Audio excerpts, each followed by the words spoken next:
sorts of good stuff ends at sea. We've got many of our academics talking about the end of the First World War, Dr. Andrea Kyle and Sarah Hallowell in history, and Stuart Howard and Professor Peter Rushton. So if you see these, have a look. It should be worth doing. Okay, do you want me to? Yeah, we can take over. Okay. As I say, thanks very much for coming out here.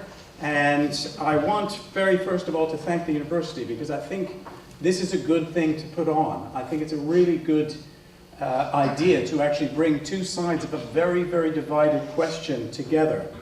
And I thank Peter for putting this on. Peter and I do quite a bit of debating over the years, and we sit next to each other. So you can imagine that we have to get along with each other. But I think that's the spirit that we should be taking with this. I think we can disagree and yet still be civil. So I like to look upon those who disagree as friends who have not yet agreed with me.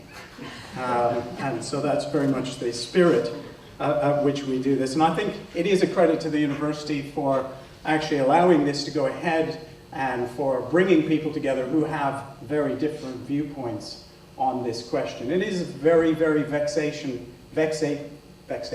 question. And I think it's a good thing that we are here discussing. As someone once said, errors of opinion may be tolerated where reason is left free to combat it. I'm afraid I'm a historian, so I'm going to quote Thomas Jefferson every once in a while. And that was from Thomas Jefferson. So my main point is that I don't think that this is any more about leave and remain. We have done that one already. Instead, the way we should characterize this debate is a choice which, although it is simple, is profound and hugely important. The question is whether we are on the side of democracy or whether we are so anxious to keep the status quo that we destroy democracy for an entire generation. This is about whether we betray the biggest ever democratic decision in British history or whether we choose to honor that decision. So, just to quote Tony Benn, one of my political heroes, I suppose, Tony Benn said, "If democracy is ever to be threatened, it will not be by revolutionary groups burning government offices and occupying the broadcasting and newspaper offices of the world. It will come from disenchantment, cynicism, and despair caused by the realization that the New World Order means we are all to be managed and not represented." And I think this is a very good way of characterizing what the choices are before us. Are we to be managed, or are we to actually be self-sovereign and self-governing? I want to make a few points about this. That was my main point, but the few points underneath are just my observations of what has been discussed in the press. First of all, this is not a final say, but this is a rerun. And I give Peter credit for actually going as far as agreeing that this is actually about whether Brexit should happen or not. Many people in the discussion are not quite as honest as Peter. Gina Miller took the government to court to say the decision of leaving should be in the hands of parliamentarians. Now she comes back and wants to remove that decision from Parliament and go back to the very people, she said, shouldn't have been allowed to make the decision in the first place. So this is about stopping Brexit. It's not about reruns or anything else like that. We have heard all about the lies of the Brexit campaign, ad nauseum, really. But the obfuscation that's happening around this is actually very shocking, at least to me. Does nobody see the irony of the headline, "Bosses demand people's vote"? You know, what is a people's vote? Who are these people? If they're the bosses, is that the same thing as the people? Is it the 1,500 lawyers who demanded a people's vote? I don't think so. Tony Blair, Alistair Campbell, Richard Branson, assorted lovies and actors, and the House of Lords. Are these the people? I don't think so. So, what are we talking about? This is an Orwellian enterprise in many ways. It's an elite project. It's not the people at all. These are the same who have called the people ignorant and racist, in the past. This is Gordon Brown, who talked about that bigoted woman. These are people who have nothing but disdain for the working class. And let's face it, this is a class issue in many different ways. It seems purposefully to sow confusion, this whole campaign. Is this a vote on the final deal, or is it a vote on whether to remain, or are we going to have all of these various different options? It's a very odd one.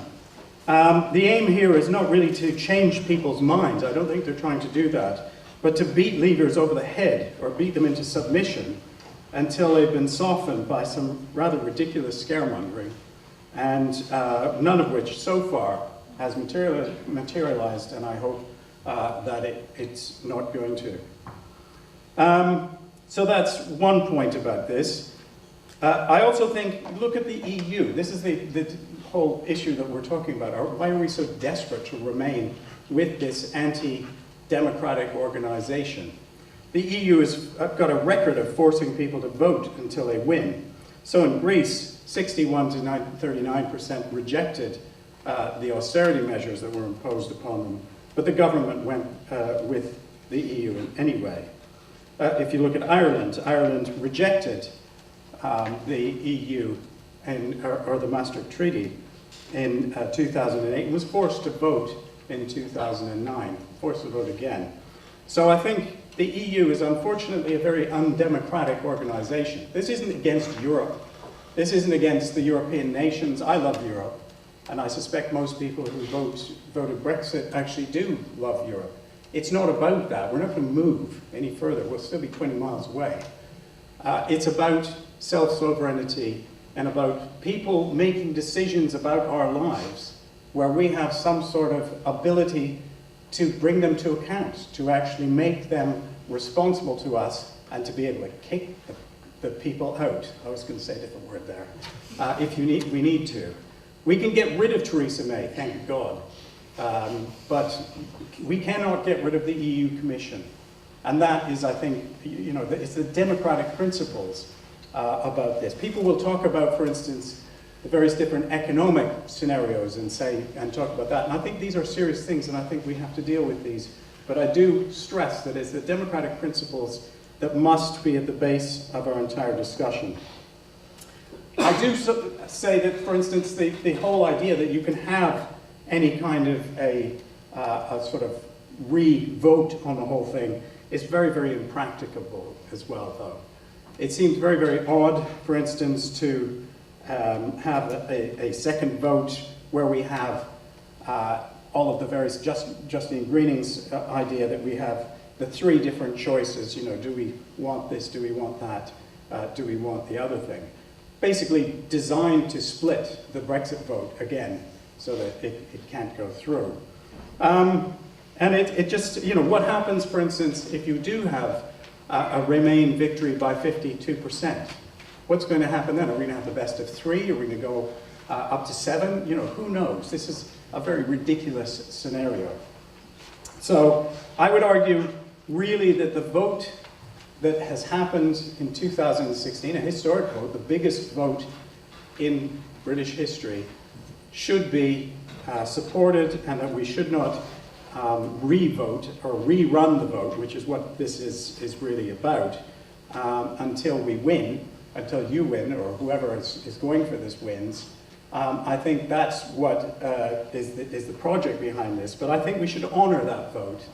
And I think even those who, I respect people who voted Remain, and people in my household did. I was the only one to vote Brexit in my household. My wife and my daughter, my other daughter would have voted Remain had she had a chance. She was too young. But so we have discussions, and I think we should talk about these things. But I do think that we need to honor this vote that has happened in 2016, and plus one of the things that I see about the whole discussion is that people are very, very negative. I think this presents all sorts of fantastic opportunities. I think there can be some risks, and I think there will be economic problems that might come up, but it's also a new beginning, a chance to make new trade relationships with other countries. It's a chance for us not to be in the EU army, which seems to be touted today by Angela Merkel. and has already been talked about by Macron. And we can strike out on our own, and I think there's enough great things about this country. I'm an immigrant myself, and I choose to be here, so I do love this country. And I think there's enough about this country that we will be all right in the future, and that we will be all right on our own. So thanks very much.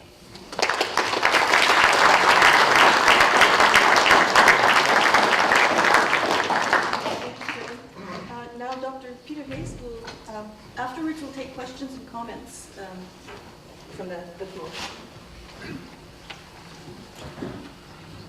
Well, welcome everybody. It's great to see you all here. I am indeed not just a supporter of the second referendum, but I'm a Remainer as well. Why am I a Remainer? Two main reasons. First, I like being a citizen of the European Union. Being a European Union citizen actually gives me a sense of freedom. Freedom, you might ask, what do you mean? Well, it's the same kind of freedom that I actually feel living here in the Northeast. I love living in the Northeast. And I love living in the Northeast because in the Northeast every weekend I think, what a great place to live. I'm not in the middle of nowhere. I'm right on the edge of our fantastic coastline. I'm right by our beautiful countryside. I've got all these fabulous cultural venues that I can visit. This is an absolutely great place to live. Often, of course, I end up just doing household tasks and don't do any of those things. But I could if I wanted. And it makes me feel free. Same kind of thing I feel about the European Union. I think I could live anywhere in the European Union. I could live down at the Mediterranean. I could live in the Alps. I could live in Lapland. No, I don't, because I love living in the Northeast. But I could if I wanted. And it's a nice feeling of freedom. I like, as well, I like getting to know other European Union citizens. I've got Kevin in the office with me, but I've also got colleagues from France and from Germany, and I like them. These are charming people. Europeans are generally charming and cultured, even if, as in this instance, my German colleague has some message that interrupts my flow. Yes. Now, there's another reason for me to want to be in the European Union, or to be a Remainer, and that's because the European Union has helped to keep the peace. For the last 70 years or so, Europe has been transformed.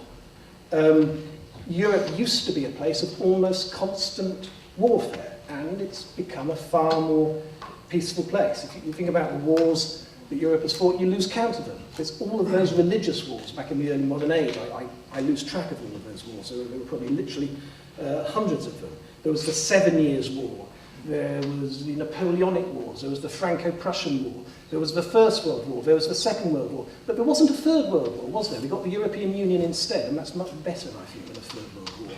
So we're actually much better off in the European Union than out, because the European Union has, I think, helped to preserve the peace. Well, I can imagine any leavers in the audience at this point saying, well, we think differently about these things. You've had a vote, you've lost, and so hard luck. But it actually isn't European Union citizenship, and it isn't even European peace that really makes me want a second referendum. I want one because we're in a mess. We're all in a mess. We're all in a terrible mess. Leavers are in a mess, Remainers are in a mess, the elite are in a mess, all those wicked old people, Richard Branson and so on that Kevin was mentioning. Well, maybe they're not in a mess, but most of us are in a mess. He's saying it's some kind of class war between the middle class and the working class. All those people in Liverpool who voted to remain, they're in a mess. All those Liverpool, well known for its middle class. All those people in Glasgow who voted to remain, all those horrible middle class people in Glasgow, they're in a mess. We're all in a mess. We're all in a mess. We're all in a mess. Everybody in the United Kingdom is in a mess. And the only thing, essentially, that can get us out of this mess is another referendum. Well, let's try and unpick this mess a little bit. What kind of mess are we in? We're in a game of chicken. We're in a game of chicken, and we're going to lose this game of chicken. Let's remember the game of chicken. Two cars drive towards one another. One car perhaps drives straight ahead, and the other car swerves. And the car that drives straight ahead is the winner, and they're the hero, and the car that swerves is the chicken, and everybody laughs at them. If both cars drive straight ahead, there's a head-on collision and it's a disaster. So we're engaged in a game of chicken with the European Union, and we know the collision date, that's March the 29th, if there's no deal, that's when we have the collision. And that analogy holds pretty good, but it's not exact, because we're engaged in this game of chicken and we're driving a car, and the European Union, coming the other way, is driving a tank. And if a car hits a tank, for sure it damages the tank, you know, it's not good for the tank, but it's much worse for the car than it is for the tank. And the negotiators in the European Union and the negotiators on our side, they both know this full well. That's the reality of the situation. So there's been talk tonight that there's been some kind of provisional deal arranged, and I think who will have chickened out in this deal, I think it's far more likely that we will have chickened out than the European Union will have chickened out. We'll be the people who have played chicken. We've already played another game of chicken. If you remember last November, what did we agree to do? We agreed to pay the European Union £39 billion. We chickened out there, all right? And the European Union reckoned, well, they're chickened out there, they'll chicken out again, and that's probably what we've done. Now, what does chickening out mean? Chickening out does not mean staying in the European Union. It means something which, however you view it, whether you're a Remainer or whether you're a Leaver, is worse than staying in the European Union. Sorry, staying in the European Union is far worse. Chickening out essentially means a soft Brexit. That's what chickening out is. When we chicken out, we will chicken out with a soft Brexit. We don't know the details of this provisional deal that apparently may have been reached, but we know some of what it means. We know already that it means a customs union. Theresa May's floated the idea of a customs union. 21 times Theresa May said, we're not going to be in a customs union. So you can imagine that 21 times. We're not going to be in a customs union. Well, I won't say it 21 times, but we're going to be in a customs union. So we're going to be in a customs union, and that's going to be throughout the transition period, and that means we cannot make independent trade agreements with non-EU states, because that's not what a customs union is about. If, as I suspect we'll have chickened out, we're essentially going to be in the single market throughout the transition period. That means all the rules, it means all the foreigners. I like foreigners, that's fine with me, but, you know, that'll be another part of the deal. All the payments that we need to make, we shall continue making. And what's the difference then between this and EU membership? It means we're going to have absolutely no power in making European Union decisions. We're going to be withdrawing ourselves from being part of that collective, powerful voice that is the European Union. Kevin talked about being self-governing and being able to kick people out and so on. There's a deep irony to that kind of talk, because a soft Brexit, which is what we're heading for, is going to give us no power at all. We're going to be subject to European Union rules, and we're not going to have any power at all in formulating those rules. Okay, so you say, well, it's going to happen for a transition period. When's this transition period going to end? Formally, it's meant to end on the 31st of December 2020, but it's not going to end then. We know that because Theresa May's already said it's going to be put back by, quote, a few months. It's actually, we're going to end the transition period when we reach the end of the rainbow. We're never going to end this transition period. And it's easy to understand why. Once we've chickened out, the European Union will know that we'll chicken out again and again. That's just the situation. So they will negotiate with us. Certainly they'll negotiate with us. They'll negotiate forever, but they're never going to agree, and we're just going to have to keep on paying them and following their rules. And as long as they are the tank and as long as we are the car, that's the situation we're in. As long as they are much more powerful than we are, then there's absolutely nothing we can do about this. We may not like it, it will suit the European Union well enough to keep us stringing us along, paying them, following their rules. No one wants that in the UK. No one wants a soft Brexit. No one wants a soft Brexit. Leavers don't want it, but Remainers like we don't want a soft Brexit either. We want to be able to be part of the European Union so we can reform it and we can put forward our point of view. We don't just want to be governed by it with no say. So we're in this weird situation. We've had a vote where 52% of people want one thing, 48% of people want something else, and we're to get something which 0% of people want. That's the crazy situation that we're in. And you you might say, okay, that's crazy, what's the alternative? The alternative is to crash, isn't it? We've got the analogy of the crash. We crash out with no deal. That means World Trade Organization rules, and that means economic disaster. Cars and car parts have a 10% tariff every time they cross the border between the UK and the European Union, and you can work out for yourself, in fact I'm going to tell you in a minute, what the implications of that would be for Sunderland in particular and for UK manufacturing more generally. You might say, well, why don't we try and negotiate something better? Wasn't the Chequers deal, something better than this? And perhaps it was. But we're not powerful enough to negotiate anything better. We're the cart and they're the tank. They can live with the crash and we can't. You say, well, this crash is going to be, if they crash, it would be just as bad for them as for us, it would be bad for them too. It isn't going to be as bad for them, because if British firms relocate, where are they going to relocate to?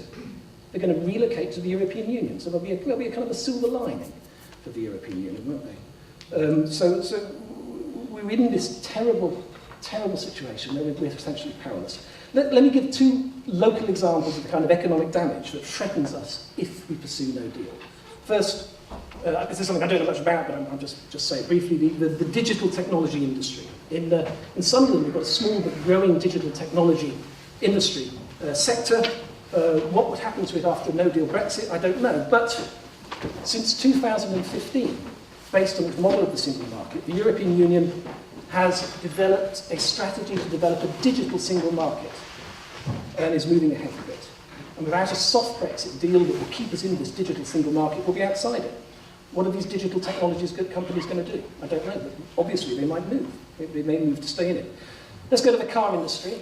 Kevin talked about scaremongering. I don't think it's scaremongering to point out that the 10% World Trade Organization tariff makes the car industry particularly vulnerable.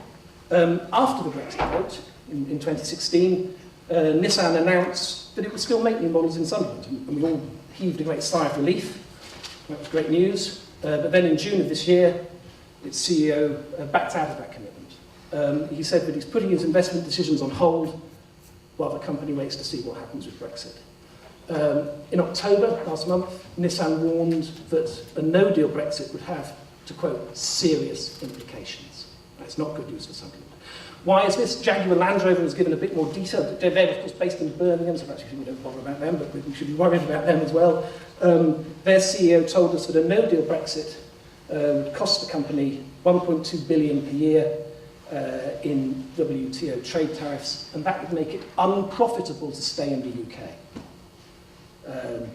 They would probably go to Slovakia. They've already moved some of their production to Slovakia. And that would be a disaster. There's 40,000 people employed by Jaguar, perhaps another 300,000 in the supply chain. That would be terrible for the UK. What applies to Jaguar applies to Nissan. It will face the same tariffs. It will be under exactly the same kind of pressures. So if we crash out with no deal, Nissan may leave, and that would result in thousands of job losses. That kind of problem needs to be multiplied across all kinds of industries, all over the Northeast, all over the UK. We know that. They know that in the European Union. They know we cannot afford to crash.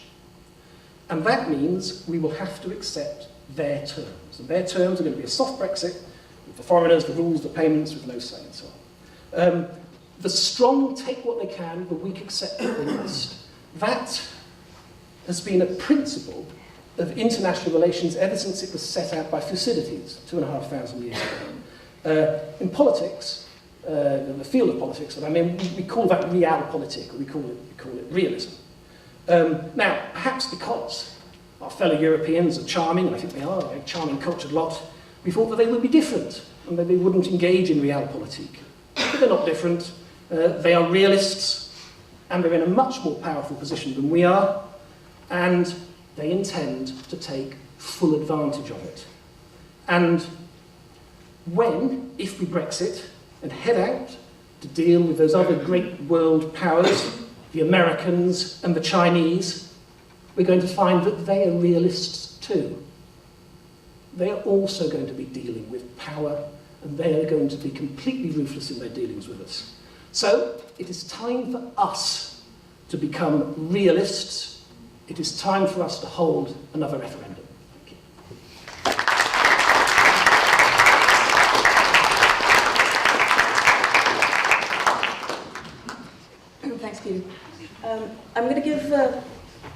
Peter 5 minutes to respond to each other, and then I'll open up the floor. And can I ask you to raise your hands when you want to respond or to ask a question? And I'll take you in turn. Thanks very much. Okay, just to come back on a few points that Peter made. I think probably the thing that we'd agree with is that this has been really badly negotiated. I would completely agree with Peter there. And I think one of the problems is that it's being done behind closed doors. And with everybody else is talking about transparency, this isn't transparent. This is an entirely opaque operation where in doubtless smokeless rooms someplace in the back of Brussels, backroom deals are being done. And yet these are the deals that they're doing with our votes. And I'm talking to Remainers as well. This is a betrayal that's happening behind these closed doors somewhere else. They're not, open to the scrutiny of the people, of the actual people. That is, people on both sides of the issue here. And I think that's a really problematic thing. And I do think, I must admit, if I was negotiating, I would have started at no deal and seen what the Europeans would offer. Because it strikes me that if you prepare yourself for that, then you are going to be able to deal much more effectively. What Peter mistakes, though, I think, is that the Europeans need us as much as they do. Don't forget, this country is the 5th biggest economy in the world. We're not Norway.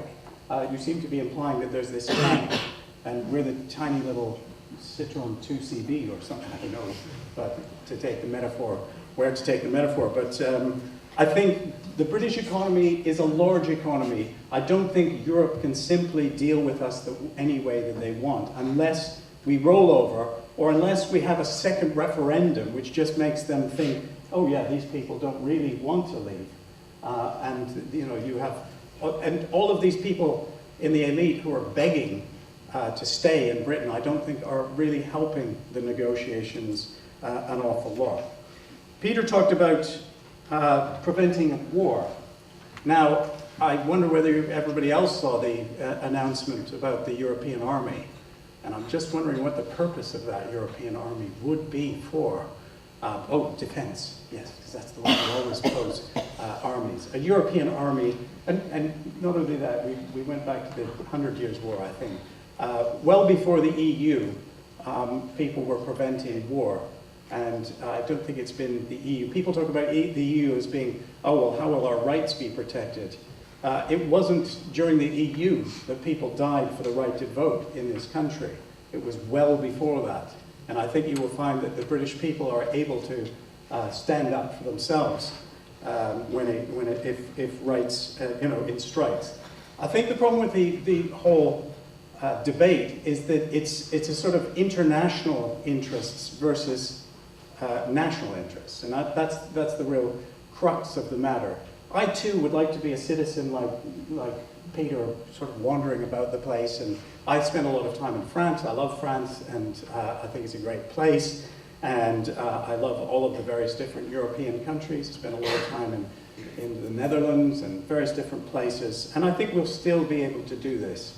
I don't think this will be a massive problem, that we will all be stopped at the border. I think we will be able to be this, but we are not citizens of Europe, because citizens have the right to recall their leaders. And I will insist on this. This is a democratic issue. The whole thing is about democracy, and whether we have the ability to throw out our leaders when we don't want them anymore. We do not have the ability to throw out the EU Commission at all. We are not able to do that. And I think if you concentrate on the issue as a democracy, I think really we can't afford to try and have another vote. Just the issue of this sort of economic issues, I do think these are important, and I do, obviously, we all have an interest in keeping as many jobs. But I do think, there is a lot of scaremongering being done. So for instance, if we go back to the question about the euro, we had Toyota saying if the euro wasn't taken in Britain, that Toyota would entirely pull out of the country. And I think there's some politicking being done by some of the corporate leaders who have the most interest in keeping things as they are. And I think that's the whole question. The car industry, Nissan threatened if we voted Brexit that it would do this and it would do that and it would do the other thing. These are, threats that they're making. But I don't think they're going to do this. I don't think they're going to pull out. I think everybody will deal with the situation as best they can. A lot of the problems that we're going to have are technical based, and I think we are able to resolve those kind of questions. So, I mean, I think as I say, I would stress the fact that this has already been voted upon. This is a done deal. This has been finished. And to ask it to be rerun is just, whether you think that, whether you are a Remainer or a Brexiteer, I think to ask that the vote is to be rerun is to dismiss the votes of 17.4 million people and say that these votes meant absolutely nothing. And that's the real problem that I see is at the bottom of this.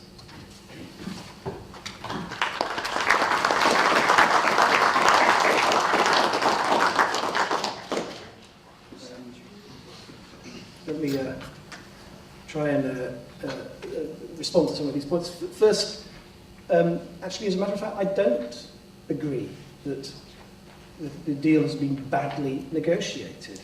It is the logic of the power imbalance between the EU and the UK that leads to the result we're going to get, which is a soft Brexit. It's not a question of bad negotiation. It's a question of them being much more powerful than we are, and they're going to essentially determine the course that we take. There's nothing to do with the quality of the negotiators. That is a complete red herring. It is power imbalance.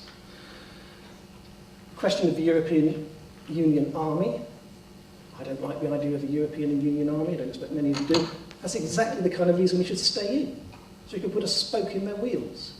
So we don't like the idea of a European Union Army. We're going to vote against it. We're going to sort of slow it down, this, that and the other. I think there's probably very little appetite taking Europe as a whole to the European Union Army, and that's exactly the kind of thing that Britain should be staying in the European Union to make sure that that kind of thing does not happen.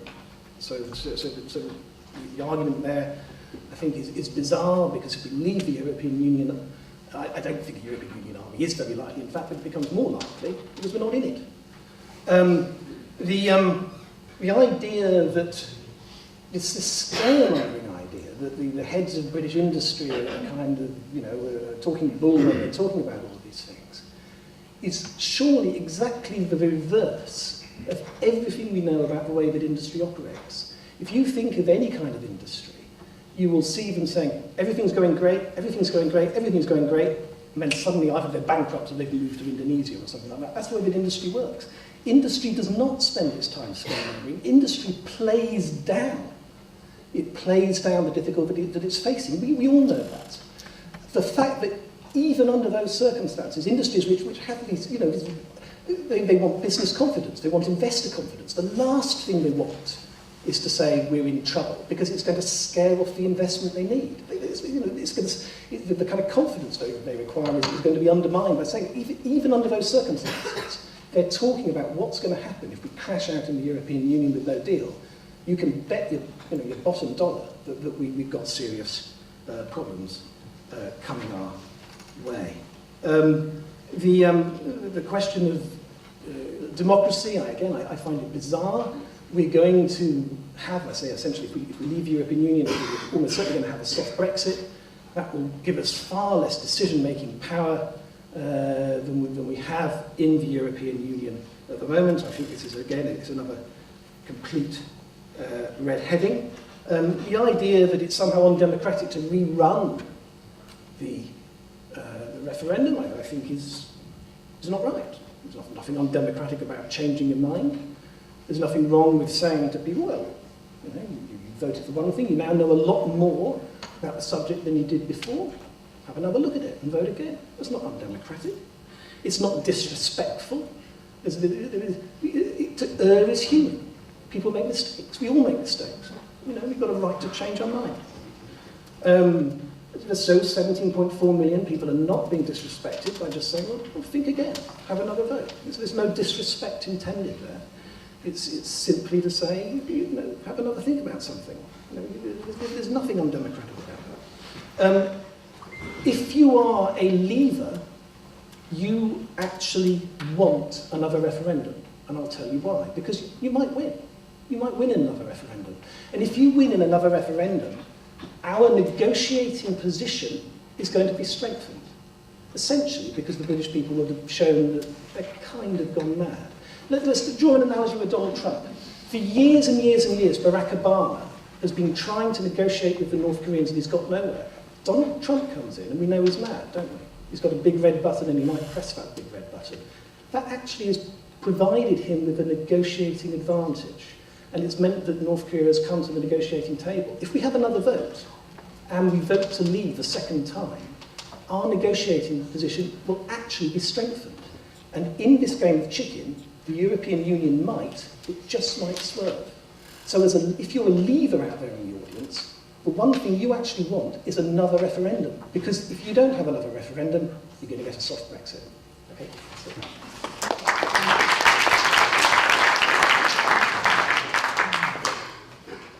Okay, should we take questions first? Yeah? Okay, this gentleman in the front.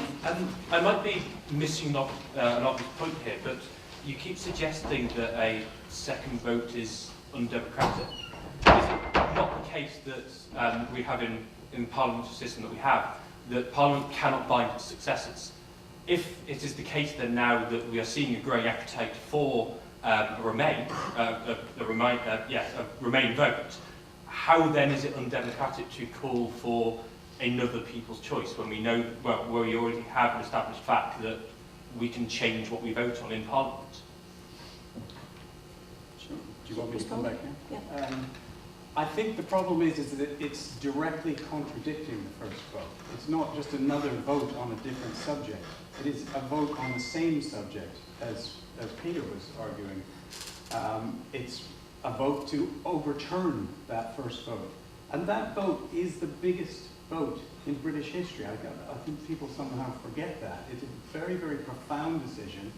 And I think it's an extraordinary idea that to have another vote right after would not be just a similar situation as the Irish had. When they were told to vote again, they were instructed to vote again by their own government and humiliated, as far as I can see as well.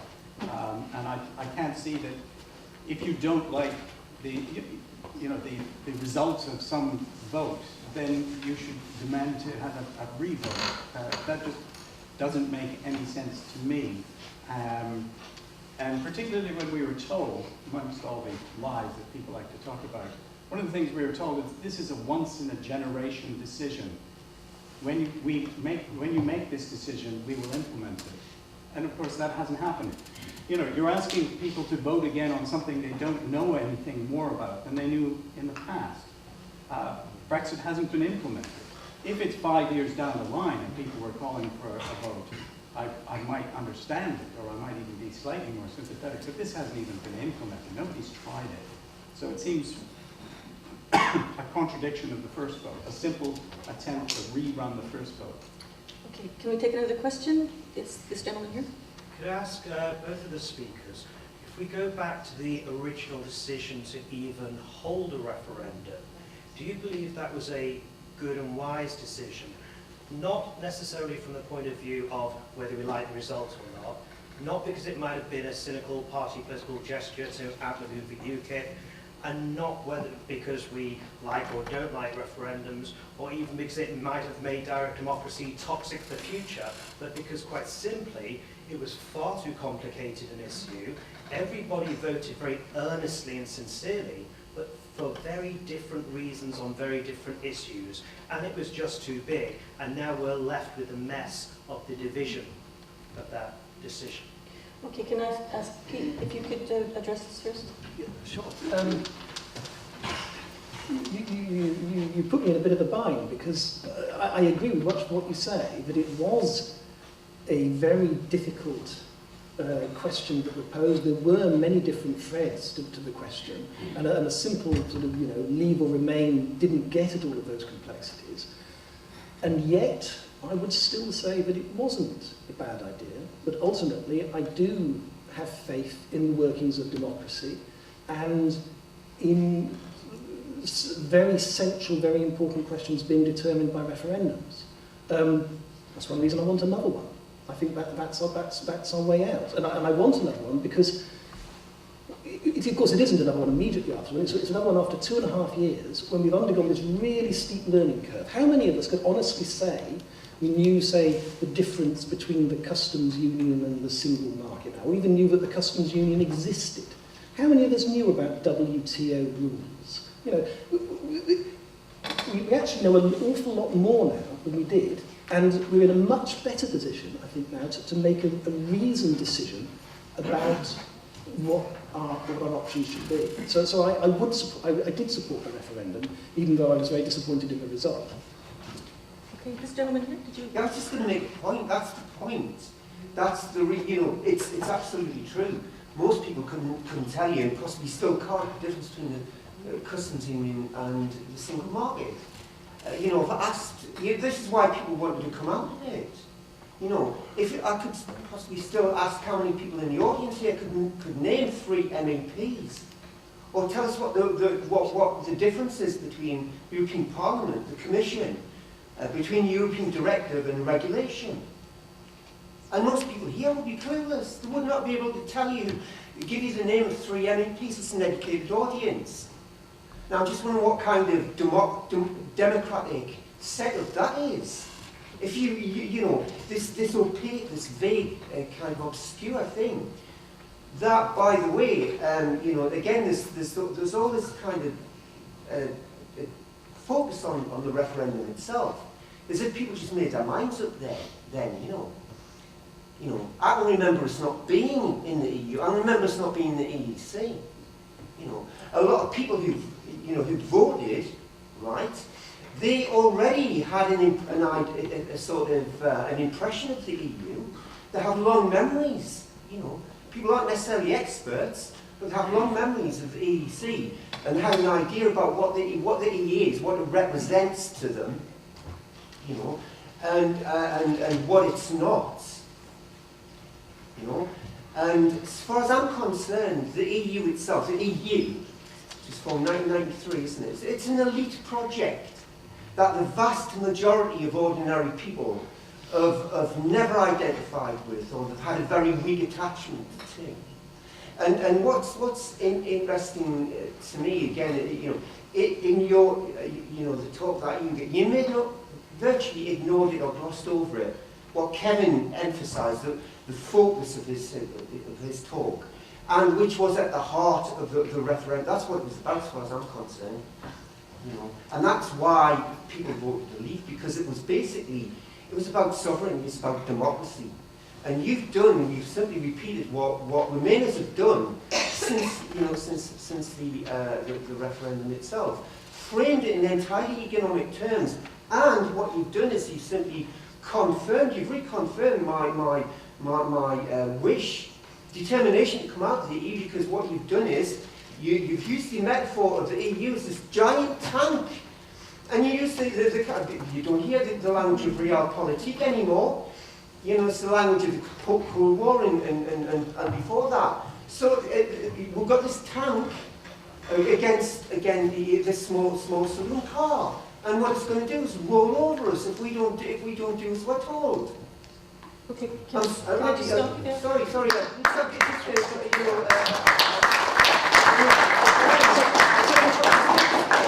Again, what you've done, and this is the problem.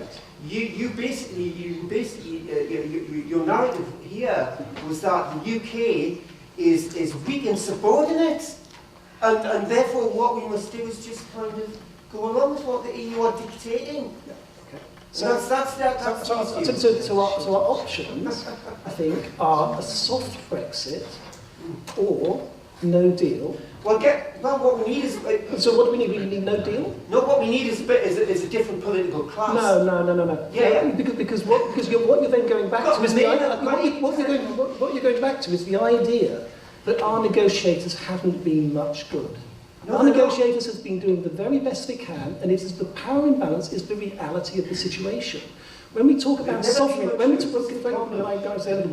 we talk about sovereignty, there is formal sovereignty, where you can formally do whatever you like, and then there's real power. Now, if you are a small island or something like that, you may have formal sovereignty, you may have a seat at the United Nations, you have very little real power. If you are a much larger country, you may not even be in the United Nations, you might be like somewhere like Taiwan that isn't actually in the United Nations, but you have a degree of actual real power. And what you are arguing for is a kind of a formal notion that we can do what we like out in the world, which is based around power relationships. And you can't get rid of power relationships by saying you don't like them. You can't think that, well, we'll get rid of this European Union tank, we'll go to the nice tank of America and the nice tank of China.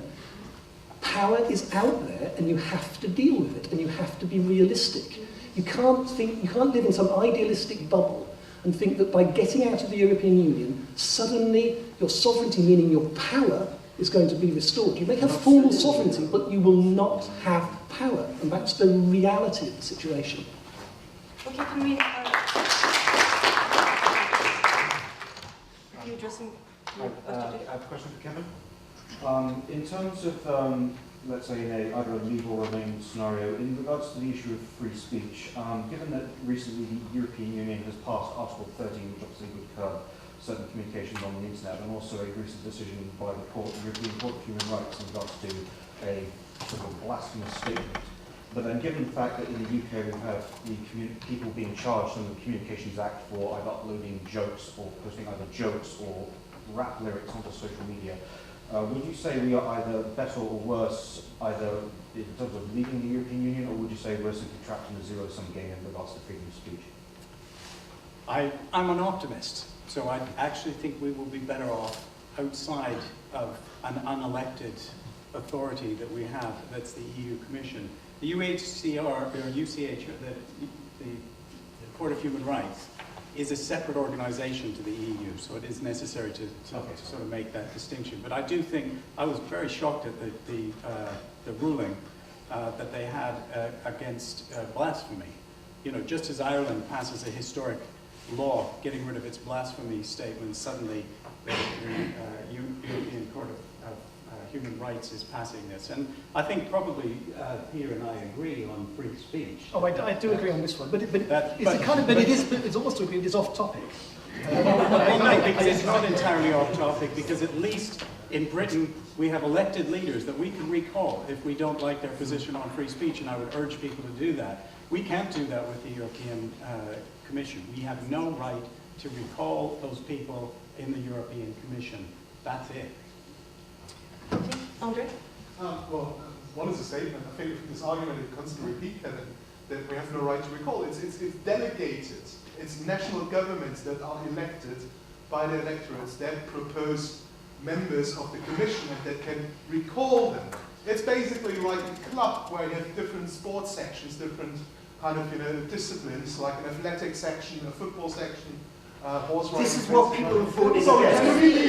This is what people have voted against. No, just make my point. You're constantly rating on it. This is what people voted against. Yes, come on, let me just finish my point, please. That's a bit... Please put your hand up if you want to speak. Okay. It's very unfriendly, really. I also say there is the element of democracy is delegated. It's not direct democracy, but so is most parliamentary systems, so are most parliamentary systems in the Western world, where they have delegated. It's apart from Switzerland, perhaps, where you have elements of direct democracy, almost no country is run on this kind. So there's kind of a deficit that you're making out there that isn't really, I think, the biggest problem. You know, it's probably that people know very little about how the European Union works, and there's very little knowledge about how the constitutional arrangements works. And this is probably more a question of political education, because not in every country like this. There are other countries that integrate, for instance, talking about how the European Constitution works much better into the school curriculum, so people know much more about it. My actual point is, and that's a question, that's really a question, I think the first referendum had a democratic deficit. Because I think the essence of democracy is if, at least in my philosophy, if people are concerned by the effects of a decision, they should have a say in it. Yeah? So if people have to bear the effects of a decision, a political decision, they should be able to have a say in it. Now, there are people living outside Britain who are British citizens, 1 million of them, mostly elderly people, but also young people going to study abroad, who were excluded from voting in a referendum. There were up to 3 million European Union citizens who have made this place their home, who were not consulted and affects their life in a very profound way. There were millions of young people, and I'm not even going back to like 3-year-olds, I'm saying 16-year-olds maybe, who will have to live with the effects of the decision made, who weren't asked about it. For instance, your daughter, one of your daughters, who have to live with the results.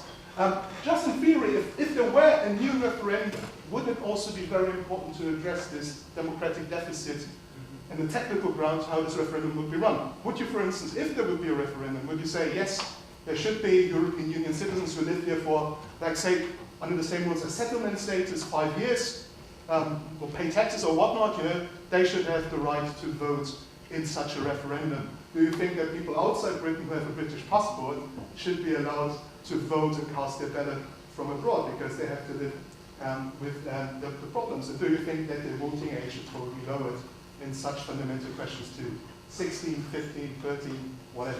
That's just consultants for you, people details. My answer is simple. Yes, yes, yes, yes, yes, and yes. Can I answer slightly more complicated? First of all, I don't have any objection to specific voting arrangements being set up. What I object to is trying to rerun something where it was very, very clear what it was in the first place. That's what I'm really objecting to, is that it was clear who could vote and who couldn't vote, and the result was clear. And yet we're still discussing the results 2 years after it. And there's a sort of desperation to throw anything in front of this, you know, throw smoke in front, throw anything to stop it. And that seems to me, and I disagree with Peter here, I do think it's a complete insult to the 17.4 million people, most of whom are people, many of whom were people who have voted for the first time, who had a say for the very first time. If you live in the Northeast, you vote Labour, or if you know, whatever you vote for, Labour's going to get in. I've noticed since I've lived in the Northeast. So whether you vote Labour or you vote Tory, your vote counts for what? So here, people actually had a say and actually had some ability to participate for the very first time, and they voted. And now we're going to turn around 2 years later and say, you know what, just didn't like that result, so what's that going to do to democracy? I'm sorry I have to do these kind of quotes here, but I've got them so you can hear them. Every government degenerates when trusted to the rulers of the people alone. The people themselves are its only safe depositories. That was Thomas Jefferson. I can do some Tony Benn quotes quite easily, and I think these are right. We need to trust people when they vote, and rather than have this delegated thing. And what you're wrong about, Andre, is that you cannot recall any member of the EU Commission. You cannot recall them. You can't get rid of them. They are there as long as they wanted to be there. There's nothing you can do. And I don't like a system where you cannot recall your leaders. You need to have elected leaders that can be recalled when we don't like them. Okay, let's move on. Gentleman in the white shirt. It's a comment rather than a question. I think one of the things that I've noticed is that all the discussion around people who say they want a second referendum, they tend to be people who are dissatisfied with the outcome of the referendum in 2016. So the arguments down the front there around there was a democratic deficit, you know, in the one in June 2016. You know, other arguments about, you know, we didn't know, you know, that much, you know, then, and we know more now.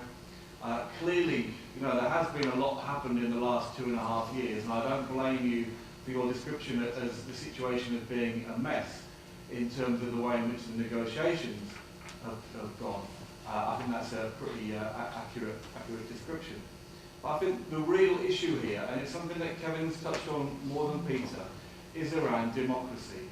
And it is the fact that, and I know you said that, you know, Leavers would want another referendum. Well, I voted Leave. I don't want another referendum. And I don't just think, and this is why I disagree with Kevin.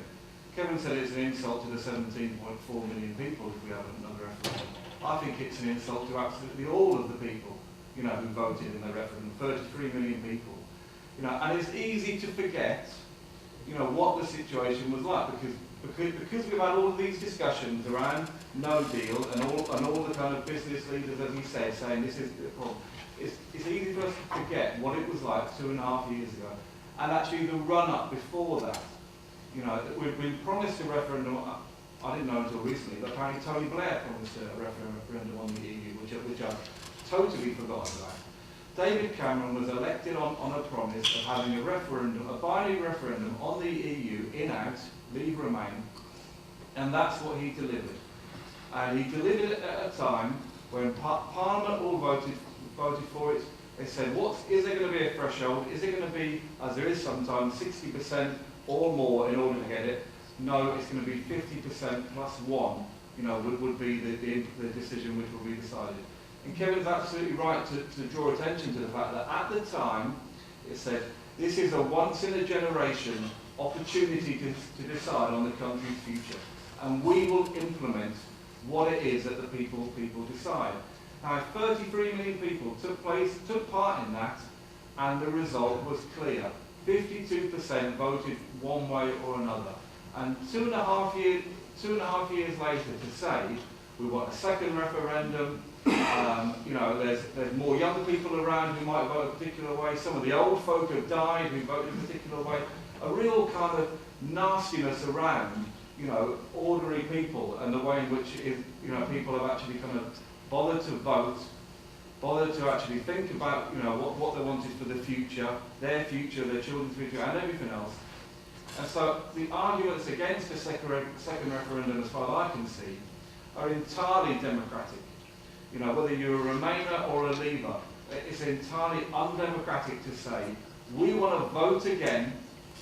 We don't care what was decided, you know, 2.5 years ago.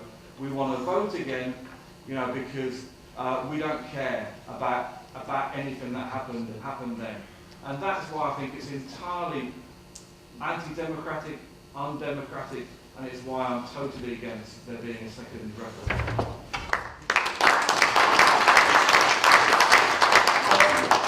Could I ask a couple of questions of you? The first question is, what do you think would happen if there was another referendum? What do you think the vote would be? Just as a guess. Well, I've absolutely no idea. If you want me to take a punt, okay, all right. if you want me to, what's the question? The whole problem is that people can't even decide what the questions are going to be. Well, let's imagine it was simply the same as the first time round. Well, I think it'd be leave. You think it'd be, well, okay, so you think it would be leave again, and it may well be leave again, and wouldn't that reassure you that no. It wouldn't? Okay. Why?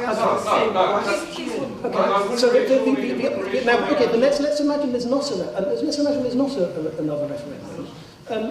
What do you think of my analysis that we're going to end up with a soft Brexit? Do you think that's quite likely? Possibly. Okay, and how many people want a soft Brexit? Nobody. Nobody wants a soft Brexit. So we've got this, so the outcome of the vote that we've got is one which ends up with something that nobody wants, and you're admitting it's pretty likely. It's a crazy situation to be in. Well, I said, if you want me to give my, I mean, I didn't expect someone to be asked questions, but that's fine. But if you want my opinion, then well, you can have it. Yeah, my opinion is that a no deal is the only way to go. And the reason that a no deal is the only way to go, and what I think we should be arguing for, is because that is the only way of actually delivering on that vote of June 2016. I think that's the only way to. I think you're making a very fair point. Do you think that when Nissan talks about having serious implications, do you think they're bluffing? No. Well, what I'll say about leaders of organisations like Nissan. You know, business leaders have opposed pretty much every single thing that they've opposed a whole variety of different things. So they oppose the minimum wage. You know, they oppose the 35-hour working week, the 37-hour working week, whatever it is. They've always said we cannot deliver that. You know, and yet we've managed to survive as an organisation. But the other thing I'd say is that there was a whole lot of people talk about, scaremongering and economic disaster and all that sort of thing. Yep. The reason that people, in my view, the reason that people voted Brexit was not economic, it was political. Yeah. That is the reason that people did it. So regardless of the economic circumstances that were going to happen, people didn't care about that, they voted for political reasons. Can I say a little more before you butt in? Because I think that's a good point. I think it was political. And as you all know, I'm sure, when Kevin said that we'd never previously had a chance of the North East to express our opinion, we had a vote on the North East Assembly, didn't we, back in about 2003. And about 3/4 of the people in the North East, and I thoroughly applauded this, said, no, we don't want it, and they saw it as an elite project. And I think what has happened, and it's been dreadfully unfortunate, is that politically the European Union has been characterised again as an elite project. We've had it from Kevin, we have it from all of these populist people, that it's an elite project and we should side with the ordinary folk. And I don't want to kind of go through the list of, sort of Rees-Mogg and Johnson and so on. But they're saying it's an elite project again, and that has at a visceral level, it's appealed to people in the North East. And it's a mistake. It's a terrible mistake, because if we crash out with no deal, it will be an economic disaster. People do not want that. And to then hold on, Peter, because you're saying that we shouldn't, you're saying this is not the elite, but then you're saying, well, we should listen to these threats from international capital, effectively. Basically, they're dictating what we're doing. You're saying, oh, Carlos, whoever his face is from Nissan, is saying, you better do this, you little people. Otherwise, we will do this and that and the other thing.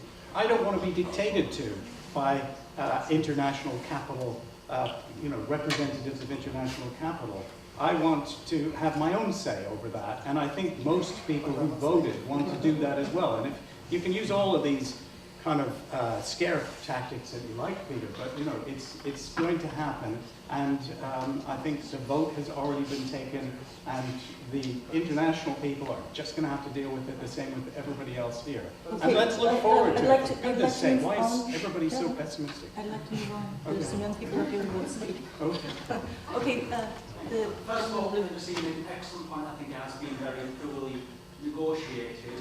However, right, would you not say it's fair to say that with the EU, it's all stick and no carrot? All I'm hearing is that this is why you need to stay leave, because this will happen if you leave. I'm not saying this is what's happened if you're going to stay. This is the benefits to us. Can you tell me 5 things that British MEPs stopped the EU from implementing that the UK simply didn't opt out of? Right? You said Britain would no longer have a voice. Right? Britain is the 5th biggest economy in the world. Even if it was to suffer from Brexit, there is still the Commonwealth, which no one has mentioned, right? Which is a lot of nations. Right?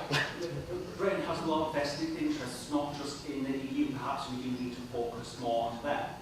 Yeah, I'm just thinking that I'm seeing a lot with the EU. It's called Project Fear. That's why people vote for Brexit. But now it's Project Fear to get people to stay in.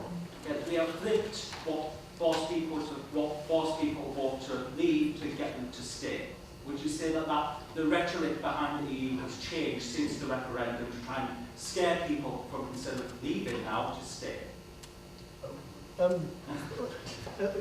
think, again, you're making very, very interesting points, but I have to reiterate that I don't think it's a question of bad negotiations. I think there is a genuine power imbalance, and that we have to be realistic. Look, you don't have to like the European Union to recognise that it is powerful. And again, you don't have to like the European Union to realise that if you leave it, you're going to be less powerful than if you were in it. And you don't have to like the European Union to realise that we're going to otherwise be dealing with other very powerful actors. So we have to deal with the reality of power. In a sense, that's kind of the one take-home message I want people to get. So we have to deal with the reality of power. I hope we can develop good relations with the Commonwealth. And you're right, we should absolutely make the most of our ties with the Commonwealth. I think that's an important point that you're making. And I keep my fingers crossed that will help our trade relations. I'm not like Kevin. I'm not saying we're going to have a communist revolution. I don't particularly like international capital either. But international capital is powerful. And we have to deal with the world the way that it is. And we can't just sort of put our heads in the sand and say, we don't like these powerful people, we don't like the way they behave, we don't like the way they boss us about. We've got to deal with it realistically. And I think the most realistic thing you can do is to hold the second referendum for the reasons I've given. But I very much appreciate your point about the Commonwealth. I don't think people should laugh. And I think that is potentially, hopefully, a bit of a way out for us. Thank you. Okay, did you want to speak? Yeah, just to wrap up a little bit, because... Could you speak up, please? Sorry. We are a learning institution, and it saddens me somehow that through the 2.5 years, whatever, we have learned quite a lot, but we don't seem to sort of want to use that learning experience to go back and rethink and revote. It's quite ironic because I was under the impression, I'm a person who voted to remain, I was under the impression that quite a number of leavers have since then learned quite a lot. They were accepting that they might have been misinformed and they might have changed their minds. And to sort of stop this learning process, it is ironic because we are sort of here encouraging people to learn and to become elites. And I think we, you know, most of the countries, I have to say, look up to becoming better and be educated and know more about that stuff. And when we first started, I thought I was agreeing with you because I thought, you're right, we left a very complex issue. I don't understand it either. You know, lots of us are well qualified here, and we are struggling to deal with that, and yet you said that this complex issue was left to people who haven't got a clue. You know, we all have no clue about details of financial consequences, political consequences, and all this. Clarity is good, Kevin, but it doesn't remove the fact that it was a mistake. It's a mistake, a clear It's not a mistake. Can I just answer that? Madam Chairman, because this guy, he's had about 6 interventions now, and I'm tired of hearing his voice. Thank you. Just want to say that this is not the idea of democracy that Greece might have almost invented. I don't think that is clear. And I understand what you say about pessimism and optimism, but you know, coming from the environmental background, we really all worry that the directives will not be effective and the environment in the UK may be, I'm a pessimist, may be worse because we will not be dictated by European directives in environment. But I would like to have a couple of examples at least of economic advantages of getting out of Europe, because there are lots of organizations. Nissen is a maybe, but we have here the EMA, the European Medical Agency in London is gone. Loads of people, lots of powers. I don't know what they will take with them as well, apart from them. Maybe pharmaceuticals, maybe drug companies. I don't know the consequence of that. I know I have friends who have to relocate, and there are, 2,000 people. Very prestigious organization to have in London. I'm not very political either, but I would like to hear some real advantages of getting out of Europe. Yeah, very, very short. I mean, yes, we have learned some things in the last 2.5 years, but I do feel like a lot of the discussion of learning is a little bit the way my daughter tells me that I have to be educated, which is a kind of hectoring, telling me what to think. And I think that comes into a lot of the discussion, is that people are saying, you naughty little people, you need to learn that you were wrong. And that's the problem that we have, which I don't think that much has changed. It is a leap in the dark. I acknowledge that, and I think that's absolutely right. Just in relation to your other point, I thought it was interesting that you talk about the environmental issues that might come up. I mean, we have the chance to replicate that, but most of all, you use the word dictate. Right now, the EU dictates our environmental messages. I don't want that. I would like to have, if we want to have environmental messages, we need to be able to vote for a leader who will put those environmental messages into power. And I think we have every chance of doing that. And we have a lot more chance of doing what we want to do outside of the EU because of its anti-democratic, sort of bureaucratic machine tank, if you listen to Peter, that it's doing. Okay. Next. What will be different about how the EU operates towards us, and what will be different about the way in which the issues that had raised their head up to the referendum actually change? How are you going to deal with all of those separate issues? How are you going to deal with procurement and the way in which effectively Europe puts its goods into the UK at a lower cost and puts the people that manufacture stuff here at a disadvantage? The question is, if people are at a disadvantage at the moment, or will be in the future?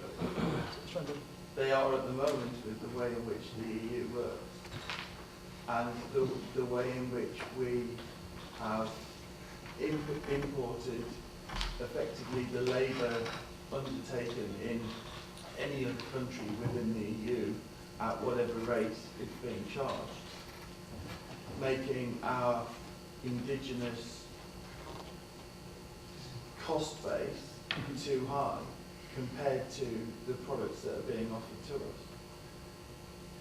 Well, it's a complicated economic case you're making, and I'm not an economist, but I think that the free movement of people, which I think you're talking about, is one of the principles of the single market, I think hasn't been disadvantageous to the UK.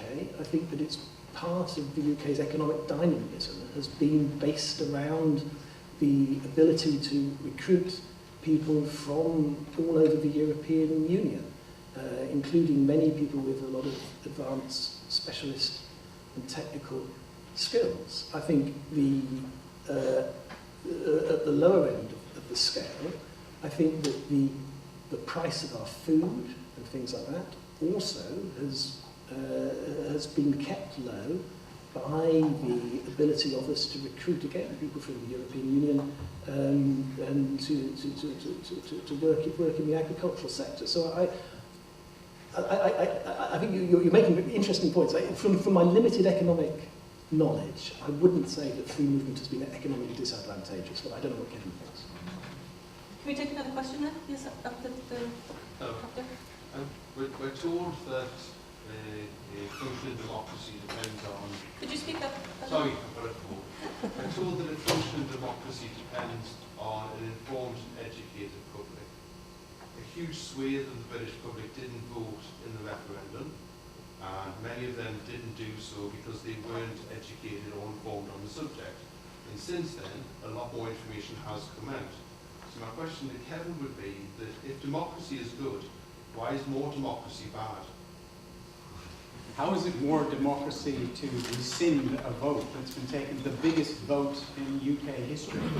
There's about a third of the elected people who vote weren't informed before the vote and are now being informed after the vote, so they would be able to vote in the process in an informed and educated way. So you're saying that the people, the 17.4 million, are ignorant? No. Well, what is that? Vote, the huge numbers of people who didn't vote because they weren't informed about the truth of what they were voting on. And this information has only come out after the referendum. So if they're going to have their democratic input, then why is that bad? Well, I mean, if people choose not to vote in an election where the information is there in front of them, that is up to them. There's nothing I can do. But the point is, a huge number of people did vote. 33 million people did decide that they knew enough to vote. And I don't see that we can sort of say, oh, well, let's just throw out those 33 million votes and try again and get a slightly higher, you know, that's rescinding the vote. And it's anti-democratic. Exactly the same way as they previously voted. It's the actual information that the public needs to make that democratic decision. That hasn't come out until after the referendum for a lot of people. So why is it bad specifically for them people to be given that vote? What, just the people that didn't vote? No, they can all vote again. just then now informed people who weren't able to make a choice. The millions of people who couldn't make a choice before the referendum because the information and the lies and the fake news dominated the media. But there's been lies and fake news since then. That's one of the problems that I see, is that we're faced with huge amounts of lies and fake news coming out since the referendum. And I don't know what the hell's going on in those unsmoke-filled rooms in Brussels. I don't know what's happening there, so how would I vote again? I mean, I made a decision when I voted Leave to say this is a principled vote on the basis of democratic accountability. I don't think that that would change, and I don't see how I would be educated to change that vote unless I'm being forced to vote again and again like Ireland until I get it right. Specifically mean that people... Okay, they're not the only one. Can we move on now? There's a woman here who would like to speak. No, just going off that last point, and also to Peter, are you suggesting that to have another vote wouldn't completely lose confidence in the voting system?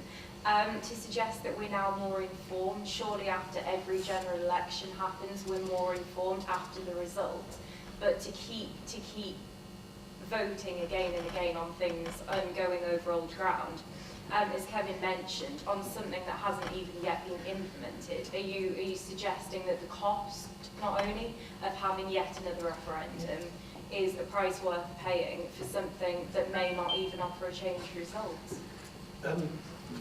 I think that, as I've explained, I think if we have the same result of Leave again, it will actually strengthen the UK negotiating position, so it will change the result, and it makes perfect sense for Leavers to have another vote. On the question of, you're saying, well, you know, it hasn't been implemented yet and so on, and we have recurring general elections.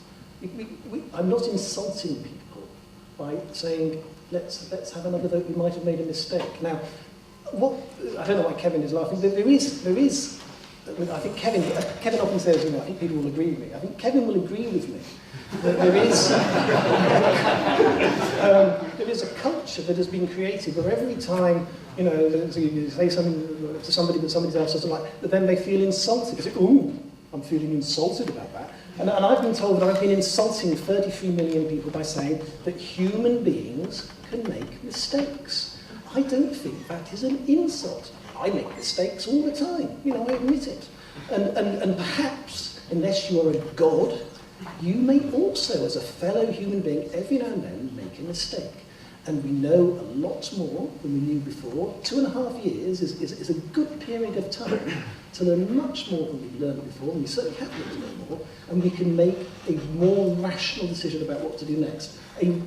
When we have a public vote, the notion of the public... Surely the rational decision would just be to honour the democratic voice of the country. That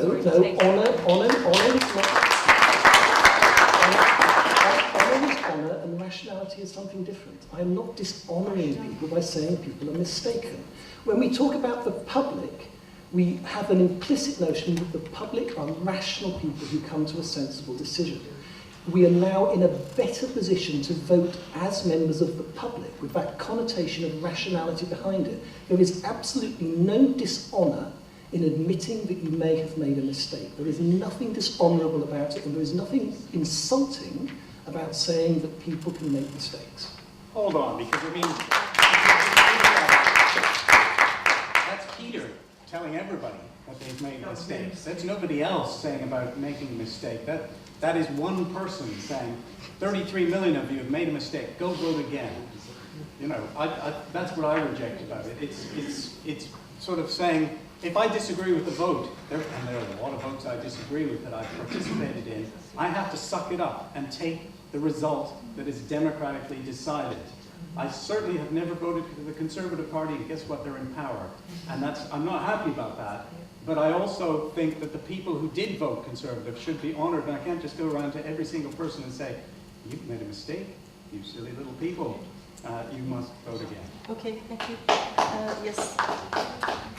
Okay, let's start off. I will make some comments, and then I will ask you a couple of things. First of all, Kevin, you mentioned the Greek referendum, and I think you have a lot of information there. We didn't vote in Greece in the referendum to leave or to stay in the European Union. We vote either to agree or either to implying with the agreement that it was going on at the particular time with either to improve or not the actual agreement at this point of view. I have voted for no in this referendum, and it wasn't what I was thinking. It wasn't to go out of the European Union. So you have in front of you someone that he voted no in the referendum just to give my Prime Minister the right to bargain more in the negotiations in the European Union. I have another question. You are saying that there is a lack of democracy in the European Union.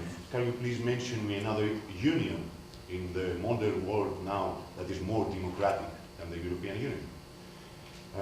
Afterwards, you are saying that you have the right to go out of the European Union, and that was a political vote that you voted. Only that it's actually very wrong, because if you think that that was a political vote, I have to have some arguments on why you think that you have the political right and that what this is connected with. I haven't really understood that. I mean, in my point of view, Britain had a lot of exceptions all around the years in the European Union with the British law, let's say, and everything. I haven't seen where you are feeling that you were inside the EU, being somewhere in the side. I haven't seen that. At least I'm almost 40 years old. I haven't realized where Britain has been, forced into things by the EU. Yeah, I haven't seen that. I have seen the opposite. I have seen the opposite, to be honest. Just one minute. The financial, the economical connection, which we had a crisis, a global crisis in 2008. You didn't learn nothing from that. I mean, the British people, you think that the global economy is not connected, that the fifth economy of the world that you are mentioning that you are and you have, and you are proud of it, there's not going to be any implications of that? You're not going to have any anything that it will occur to you via the Brexit? And another thing, do you really believe, because I really think that it's hypocritical to believe that the Brexiteers have a mentality of direct democracy? I don't really think that this is applying to the truth. That are my comments, and that the question is that mostly if the European Union, and I have also a comment which I didn't agree with Peter about the European army. Do you think that is really just a Greek problem, the whole immigrational wave that we are facing, and how are we going to give a solution to that? Well, I mean, a lot of questions there. I'll just answer a couple.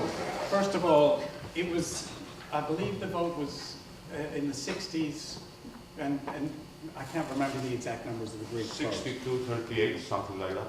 Yeah, pretty majority, would you say? Okay. Right? Okay. Yeah, there are different characteristics, Peter. I voted but it was on voting, side that the far it was forced through by your government, that budget that everybody voted against. Is that not true? That what the government It was a wanted. vote on whether to accept the austerity budget. Is that correct? I haven't understood what you're saying. Okay, well, all I'm saying, okay, to put it in a nutshell, I think the key thing is, this has happened in Italy, where there's a government that has just been elected on the basis that it wants a particular budget, and the EU has just told it, no, you don't get that budget. Go and work that budget out again. That just strikes me as very, very undemocratic. And, you know, it's like, it's an issue of sovereignty. You're saying, how has Britain suffered under the EU? Yeah. One thing from my perspective is that I would like to nationalize the trains, but I would like to nationalize the trains to the extent where I pay exactly the people who bought these trains exactly what they put into it, which is very, very little. And you can't do that with the EU because the EU enforces a tendering system whereby you must put it out to tender with these various different groups. That's how Britain suffers. This is why Jeremy Corbyn is actually a secret Brexiteer, is because he is left-wing and he does not want to have be dictated to by the EU or anybody else. So I think it is an issue of sovereignty, and I think we can do a lot more. And I'm very, very hopeful about the future. Unlike a lot of people who are doom and gloom and everything, and the tank's going to run over the car and everything else like that. And the dog's going to, I don't know what's going to happen to the dog. You can elaborate later, Peter. But, you know, we can be very, very optimistic. I think the point about the Commonwealth is absolutely right.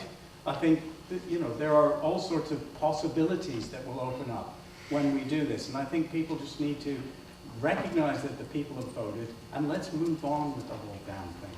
On that point, can we have another speaker up top there? In the, yes. Yeah, mine's not so much an answer to the question as it were, but it's a bit of a word of warning, I think. I used to work in the East End of Newcastle, and I've worked in the charity sector for about 20 years now, and I'm still involved with it as well as working here. I saw in austerity the removal of community development workers in the East End of Newcastle by Walker, and I saw that whole community, they were the invisible glue. I saw that whole community divide overnight. That's having social repercussions now. And in many ways, the EU's been a form of social glue in that it's built projects. And quite embarrassingly, when we had Brexit, we couldn't fully fund one of our university buildings because money comes from the EU, which was a bit awkward. And so this has been part of that kind of social glue. And now that's starting to break down, we're starting to see rises in hate crimes which are evolving. I believe the last figure I saw around LGBT crimes was 169% rise in the UK, which is really worrying. I see the three biggest employers in Sunderland, which are the local authority, which is crippled by austerity. I see Nissan and the university. We have lost our student numbers. Our glue as a community is coming apart here. And so I'm not trying to sound the death knell and say, oh, well, it's tragic. But at the same time, who's going to step into this vacuum that's left behind? And I think that's the biggest question, because there's been a lot of talk about the political, a lot of talk about the economic here, but very little of the social cost. And I want to know more about that. But hang on, because when we do kill this, and is it going to be government? Because I'm still searching for our big society, and I'm still searching for our big society bank, which Cameron promised us. And by heck, I've looked at my toilet bowl cupboard and cookie jar, and I still can't find it. So the big question is, what's going to replace some of this social glue that has really held us together now for a good part of 30 years? As I say, it's got to be elected representatives. Okay. And we need to trust them. We need to actually put in the effort into electing people who are going to see through these kind of projects. Never forget that the EU takes more money from Britain than Britain takes from the EU. So it's not like the funds aren't there if we decide to put them towards that kind of project. And I share your worries about various different things. The university in particular, I think, I'm worried about the future of that. But I do also think that it's best to have elected representatives who are going to do these projects rather than some bizarre power who's going to come in from outside and do them. That's, I think 2 words, elected representatives, is my answer to your question. Okay, how many people still would like to speak? Put your hands up. Oh dear. We're running out of time here, so if I could get you all to make your comments and then you get a response, okay? So we can start, Ian? I'd like to talk about the referendum again and say that the UK template for using the referendum is the bludgeon. It's the one-off bludgeon to bludgeon opposition into submission. And I think David Cameron sort of thought they would bludgeon the Leaguers into submission. It didn't come out like that. But your point about the mess, using the referendum was a mistake and a mess because it's only used as a bludgeon. And around in other countries, they use it as a two-stage referendum, like in New Zealand when they wanted to introduce a new voting system. The point about the Irish being bludgeoned into having another vote is not correct. What happened there is that Ireland didn't vote for a particular treaty because of various aspects of that treaty. It went back to the EU, and the EU allowed Ireland to have derogations on abortion rights, on defence policy and things like that, and it was put to the Irish people again, and they liked that. So they weren't forced to do that sort of thing. It was a democratic process that the EU were able to respond to their concerns. And when you get a referendum, you give the government doesn't want blood on their hands. They don't want culpability in something, so they give it to the public to do it. And when they do that, it's really difficult for them to sort of come back and say, oh, well, we should have done it in a different sort of way. But if you look at the polling history of the EU in this country, there were about 6 years out of 40, covering about 4 events that made it unpopular. The first was Callaghan's endgame in 1979 and the Winter of Discontent. That's when to leave was more popular for about a year. The second was the Maastricht Treaty in 1992. The third was the Eurozone in 1999-2000, and then there was all the post-2008 stuff. Those features of an economic downturn in '79 and in I can't remember where it was, the economic downturn post-2008. Those two economic issues did not overlap with the sort of worry about sovereignty and Britishness and what have you that came about as the Maastricht and the Eurozone and the Euro coming into force. What the 2008 recession has done is that it's lasted so long that it was almost inevitable that in a cycle of anti-EU sentiment, for example, then you would get the two coinciding, and it would be very, very tough to get any sensible conclusion from a referendum because the country will be divided as it's turned out to be. Just finishing off on the point about the commissioners, you can get rid of the European Commission, but the problem is that you can only get rid of all of them all at the same time. And the European Parliament has that power to get rid of the European Commission. It's never been used, it's unlikely to be used because it would be chaos in the European Union. But there is that power.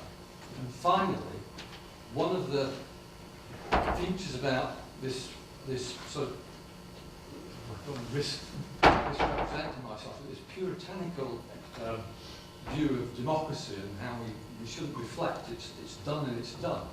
Is anybody here really concerned about having an unelected body in this country we've done nothing about, like the House of Lords? I don't see anybody out in the streets here having a referendum about that. So why suddenly is it turned on the European Union? You organise it, I'll be there. Okay, anybody else? Yes? Yeah, so I will return back to the referendum, but I'm more concerned about the European Union stand towards the UK and to bring back the Greek referendum. I'm going to mention it again and thank God there's the internet where I think it's pretty much the correct definition. So on 5 of July 2015, a referendum took place in Greece for the citizens to decide if they would accept the bailout conditions in the country's government debt crisis proposed jointly by the European Commission, the International Monetary Fund and the European Central Bank on 25 June 2015, sorry. As a result of the referendum, the bailout conditions were rejected by a majority of over 61% to 39% approving, with the no vote winning in all of Greece's regions. Despite the results of the referendum, on 13 of July 2015, the government of Tsipras reached an agreement with the European authorities for a three-year bailout. So I'm not going to judge you for not actually knowing what were the terms of the referendum, because I'm pretty confident that half of the Greeks back in my country do not have the slightest idea what the Brexit is. Okay, so and that is what I agree with you actually, that I believe during our modern times people do not have actually political thinking. I mean, also back in my country, if you just ask them the three most recent presidents of the democracy, they don't actually have the slightest idea as well. This is a common thing around Europe, and people are losing faith in politics. So with that in mind as well, I just wanted to make some specific questions. Like, do you believe, and I'm also asking the audience here, that the European Union underestimates the results of the first referendum? Furthermore, how much is the European Union involved in the discussion for a second referendum? Which raises the question as well, whether the European Union is interfering with the political judgment of the UK citizens. And not only the UK citizens, but all of the European citizens as well. Those are my Thank you for that. Up top. This will be the last question, sorry. Fundamentally, in regards to the analogy of playing chicken with the time, I just feel that just getting out way over time, and just taking that attitude is just morally wrong. It is no different from the attitude to. It is no different from the opinions proposed in 1940 after our armies were smashed in France. It is the attitude that we are facing against a bully, which is willing to do whatever it wants for us. We must take a moral stance against this and stay the course that we are on. Okay, thank you very much, everybody. I think a moment of response. Do you want us to come to this? Do you want to go first?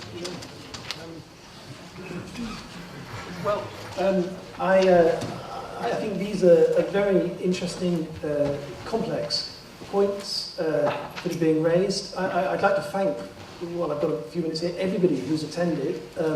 I wish I could discuss these things for longer, but the time is running out.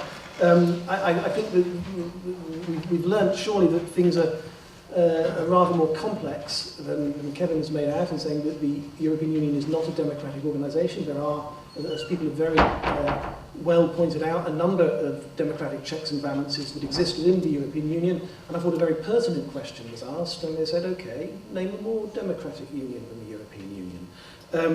I think the final point that was made is saying, well, you know, it's just morally wrong to recognise that some people are more powerful than others. It is in many circumstances a good one.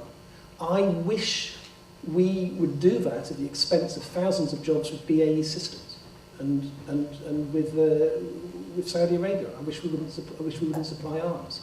I think that sometimes you are right to say, regardless of the economic cost and the terrible economic pain, because it certainly caused a lot of pain around here, you should take the moral high ground. I don't think that's the case with the European Union. The European Union is not like Hitler's Germany in 1940. It is founded upon democratic principles, including principles of human rights. It's not that bad an organisation. It's a powerful organisation, certainly. When we get out of the European Union, we're going to find other powerful organisations that are perhaps not going to be even as nice. I'll stop there.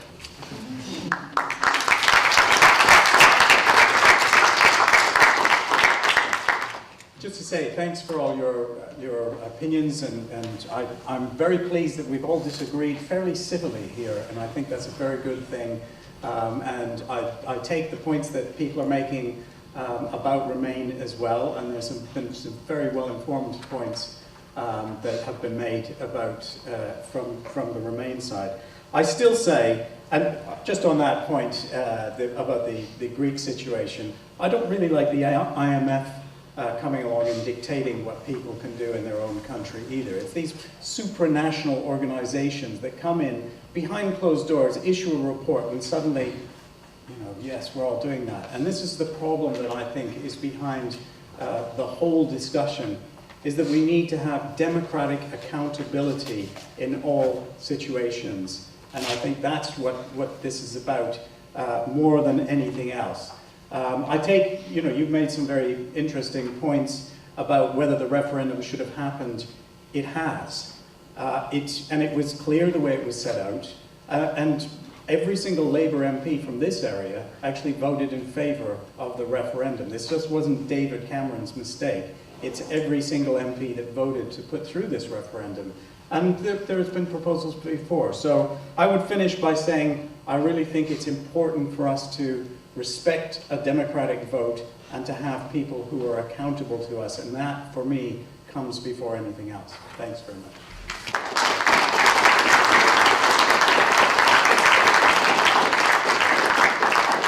Thank you all for coming. I think this has been a really productive event. And thank you for all of your interventions. Drive carefully.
Thank you.